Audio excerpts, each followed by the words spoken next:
Hello po, good morning po sa ating lahat. Welcome back sa ating YouTube channel. For today's video, atin pong pag-uusapan yung tungkol po sa mga baboy po na tinurukan po ng pangpurga kung pwede bang katayin. So kung kayo po ay mahilig po sa palaga ng mga baboy o kahit anong hayop, mangkabuhayang pang-agrikultura, mag-subscribe lang kayo sa aking YouTube channel. Ryan Patinio Agri Farming, Family and Kitchen Adventures. So ngayong umaga po mga kaibigan, atin pong pag-uusapan yung mga baboy po kung pwede ba silang katayin pagkatapos pong maturukan ng mga pampurga. Kadalasan po mga kaibigan, kapag tayo po nagpupurga sa ating mga lagang baboy, o ako dito po sa aking backyard farm, kapag biik po ako po nagpupurga ng after walay. At saka after that one, monthly o buwanan na po yung aking pagpurga. Kapag ako po nag-change feeding, automatic po nagpupurga po ako. Pero bago po ako nag-change feeding, nagpupurga muna, and then magbigay po ng vitamins, and then bago po ako nag-change feeding. Yan po yung aking program na aking pong sinusunod dito po sa aking backyard na babuyan. Based sa experience ko po mga kaibigan, in terms of mga baboy po na tinurukan and then kinatay po or how many days, mayroon po isang beses na ako po ay nakakatay ng baboy na tinurukan ko po ng antibiotic. Yung tinuro ko po noon ay Sustalin LA. So hindi po yun pangpurga, pero antibiotic siya. Ang nangyari kasi sa baboy na yung mga kaibigan ay para pong nagkaroon siya ng panginginig ng katawan.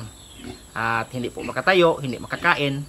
Kaya ang una ko pong in-apply sa kanya ay nagturok po ko ng antibiotic na Sustalin LA. Ngayon, kinabukasan po, ay yung baboy po ay medyo nang hina. And then, yung kanya pong pangangatawan ay nasa 30 kilos na po. Kaya, para di po masayang yung baboy, ay kinatay po namin. Alam ko po na yung pagturok po ng antibiotic doon sa ating mga baboy, mayroon po yung tinatawag na withdrawal period. Kadalasan po yung withdrawal period ng antibiotic sa ating mga lagang baboy ay nasa 21 days to 28 days o isang buwan. Yan po yung withdrawal period niya. So, ibig sabihin, kapag yung mga baboy na iyan ay naturukan ng antibiotic, bawal po yung katayin sa mga panahon na iyan. Kasi nasa loob po ng tinatawag na withdrawal period. Lalong-lalo na kapag antibiotic po yung tinuro po natin doon po sa ating mga alagang mga baboy. Ang tendency kasi niyan po mga kaibigan, kapag atin pong kinatay yung mga baboy na naturukan po ng antibiotic, tayo pong mga tao na kumakain ng baboy ay magkakaroon po tayo ng antibiotic resistance. So ibig sabihin po niyan na yung antibiotic po ay nasa loob pa ng katawan ng baboy, nasa sistema pa lang ng baboy, ay nakakain po nating mga tao. So tayo pong mga tao, kapag halimbawa tayo po magkasakit at umiinom po tayo ng antibiotic, ay wala na po yung epekto sa atin. Kasi po, naka-acquire po tayo ng antibiotic resistance galing po sa mga baboy na nakakain po natin na mayroon pong antibiotic po doon po sa pangangatawan. Nagbawal talaga ipakatay or kainin yung mga baboy o kahit anong hayop na naturukan ng antibiotic o nakainom ng antibiotic kapag hindi palampas o nandoon pa lang sa withdrawal period niya. So ang dapat gawin yan ay dapat po ilibing yung mga hayop na yan. Pero yung sa akin po mga kaibigan, naturukan ko po ng gabi, so kinaumagahan kinatay po namin. So yung gamot po ay hindi pa nakaspread sa buong katawan niya.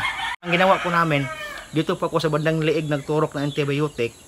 Pagkakatay po ng baboy, lahat-lahat pagkalinis niya, naghiwa po ako sa bandang liig niya at saka kinuha ko po yung part na may kulay dilaw. Kasi isang araw pa lang, kasi po hindi pa umaabot ng 12 hours bago ko na-injectan ng antibiotic. Kaya yung kulay dilaw ng cost ng antibiotic ay nandoon pa lang sa part ng kanyang liig. Hindi pa siya nakascattered all over the body sa aking alagang baboy po mga kaibigan. Kaya ang ginawa namin, hiniwa namin yon, kinuha namin yung portion na yun, at saka kinuha namin, at saka inilibing po namin. Di po namin niluto, di po namin pinapakain sa aso o kahit anong hayop. Nang sa ganon ay makaiwas po tayo sa tinatawag na antibiotic resistance. Yung ibang part naman po ng baboy ay okay naman, hindi mo naman po siya naninilaw. Nung kulay niya ay normal pa naman. So, yun po yung kinakain namin. Pero kapag yung pagturok ng antibiotic nyo ay nasa isang linggo, dalawang linggo na, and then pagkakatay po ng baboy po mga kaibigan ay dilaw na dilaw po lahat yung kaniyang mga karne, yan po, bawal na po yung kainin. Dapat yan ilibing na po yan mga kaibigan. So dito po tayo sa pagpurga. kung pwede bang katayin pagkatapos magpurga. Iba po kasi ang epekto o mekanism ng aksyon ng pampurga sa katawan nating inahing baboy. Kasi po yung pangpurga, isang turukan lang yan. Ang antibiotic kasi is bicycle or for continuous kasi yung pagturok ng antibiotic. Pero yung pangpurga ay iba po yon. Kung withdrawal period po ating pag-uusapan, parang hindi po siya nakakaapekto doon po sa karne ng ating mga baboy. Kung tayo po nagpurga o nagturok ng pangpurga sa ating mga alagang baboy at saka atin pong kinakatay. Pero para sure po mga kaibigan, kapag kayo po nagpurga, nagturok po kayo ng pagpurga, halimbawa po ivermectin, yung pagturok kasi po niyan ay hindi po sa IM or hindi po sa laman ng baboy, kundi dito lang po yan sa subcu o sa taba lang ng baboy. Ito po yung balat, ito po yung laman ng baboy, dito lang po yung sa gitna, sa subcutaneous part lang yung ating tinuturok na pampurga. O doon po sa taba lang ng baboy tayo ng pupurga, nagtuturok ng pampurga. Siguro, kapag kayo po yung magkakatay ng mga baboy na pinurga nyo po, ganun pa rin gagawin nyo. Yung part na yun ay hiwain nyo yan at saka kunin nyo at saka ilibing nyo lang. Huwag nyo kainin. Kasi alam naman natin na kapag bagong turok pa lang ng pampurga, ay nandoon pa yung chemical. Hindi pa siya nakascattered all over the body sa ating mga alagang baboy.